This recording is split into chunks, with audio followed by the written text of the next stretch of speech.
ဒီနေ့ထမင်းဝိုင်းကတော့ခရမ်းသီးကိုအလုံးလိုက်ချက်တဲ့ဆိုပြီးတော့ကျမကိုဝိုင်းပြီးသဘောကျကြတဲ့ထမင်းဝိုင်းလေးဖြစ်ပါတယ်ရှင်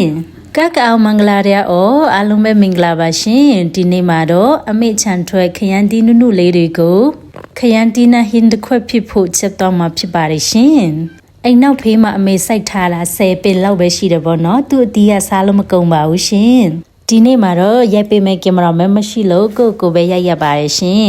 ကြည့်ကြပါအောင်ခရမ်းသီးတွေကအရန်ပေါ်ဒီနေ့တော့ဟင်းသနတ်စာပဲဆိုတော့ဒီလောက်ပဲခူးပါတယ်ရှင်ဒီနေ့ချက်နေ့ကလေပစုံငပီးတွေမရှိတော့ငပီးကောင်နဲ့ထည့်ပါတယ်ရှင်အရင်ဆုံးငပီးကောင်ကိုမွေးနေအောင်ကြော်ရမှာဖြစ်ပါတယ်ရှင်ပြီးမှထောင်းထားတဲ့စက်တုံဖြူချက်သွင်းနဲ့ငဲဥတီးကိုမွေးနေအောင်စီတတ်ပြီးချက်ပါတယ်ရှင်အနက်လေးတွေမွေးလာပြီဆိုတော့ပင်စင်ထားတဲ့ခရမ်းသီးကိုလည်းထည့်ပါမယ်ရှင်အရတာအတွက်ကတော့စားအချုံမုံလေးအနှဲငယ်ထပ်ထည့်ပါတယ်ရှင်ငပိကောင်ရဲ့အရတာအငံတွေများနေပြီဆိုတော့စားအများကြီးထည့်ဆံမလိုဘူးနော်